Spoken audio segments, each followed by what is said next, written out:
আসসালামু আলাইকুম ওয়া রাহমাতুল্লাহি ওয়া বারাকাতুহু। আমার সকল বন্ধুরা, আপনারা সবাই কেমন আছেন? আশা করি আল্লাহর রহমতে আপনারা ভালো আছেন। আমিও ভালো আছি আলহামদুলিল্লাহ। আজকে প্রথম রমজান। আজকে আপনাদের সামনে আমি যে বিষয়টি নিয়ে আলোচনা করতে যাচ্ছি, অলরেডি থাম্বনেল এবং টাইটেল দেখে বুঝে গেছেন আজকে আপনাদেরকে আমি কোন বিষয় নিয়ে আলোচনা করব। আজকের আলোচনাটি রমজানের সেরা আমল। রমজানের সেরা আমল, এই আমলটি যদি আপনি করতে পারেন, আপনি আজীবন দুনিয়াতে যে কয়দিন বেঁচে থাকবেন আল্লাহ আপনাকে ধনী করে দিবেন, এতে কোনো সন্দেহ নেই ইনশাআল্লাহ।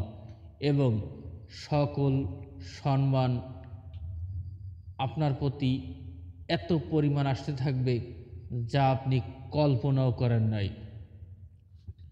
তাই আসুন, এই আমলটি প্রত্যেকের করা দরকার। কারণ আমি নিজেও শুরু করেছি, আপনারাও করবেন।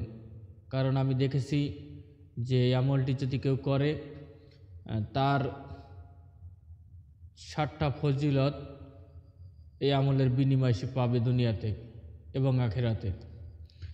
সর্বপ্রথম দুনিয়াতে পাবে 4টে। 1 নম্বর ফজিলত হলো সে জীবনে কোনো দিন অভাবে পড়বে না।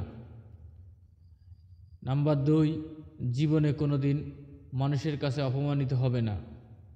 নাম্বার 3, বড় কোনো কঠিন বিপদ আসবে না।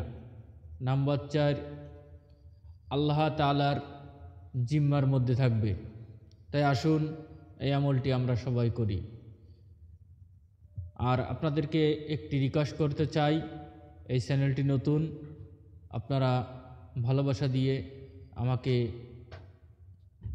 উৎসাহ দিবেন, আমি যেন নতুন আমলের ভিডিও আপনাদেরকে উপহার দিতে পারি। আমার ভিডিও বানাতে অনেক সময় লাগে, কষ্ট হয়। তাই আপনাদের যদি একটুও ভালো লাগে আমলটি পেয়ে, তাহলে লাইক, একটা ভালো একটা কমেন্ট এবং একটি শেয়ার এবং চ্যানেলটি সাবস্ক্রাইব করে আপনি রেখে দিবেন। তা আসুন শুরু করা যাক আজকের ভিডিও। এই মুহূর্তে স্ক্রিনে যে দোয়াটি লেখা দেখতেছেন, এই দোয়া 3টি আল্লাহ তাআলার নাম। ইয়া হাকিমু, ইয়া রহমানু, ইয়া রহিমু, এই 3টি নাম। ইয়া হাকিমু এই নামটি 99 বার, ইয়া রহমানু এই নামটি 101 বার, ইয়া রহিমু এই নামটি 150 বার।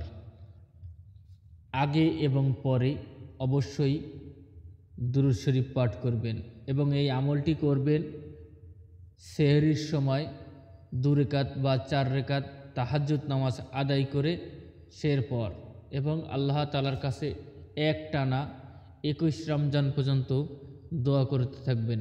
ইনশাআল্লাহ আপনি যে উদ্দেশ্যে আমলটি করবেন এই উদ্দেশ্যে আপনার সাকসেস হবেই। আজকের মতন এ পর্যন্ত ছিল। আবারও দেখা হবে, পরবর্তীতে কোনো আমল নিয়ে হাজির হব। সে পর্যন্ত ভালো থাকবেন, সুস্থ থাকবেন এবং রমজানের রোজাগুলো সবাই রাখার চেষ্টা করি। আমিন। আল্লাহ যেন আমাদের সবাইকে কবুল করেন। আমিন। আসসালামু আলাইকুম ওয়া রাহমাতুল্লাহি ওয়া বারাকাতুহু।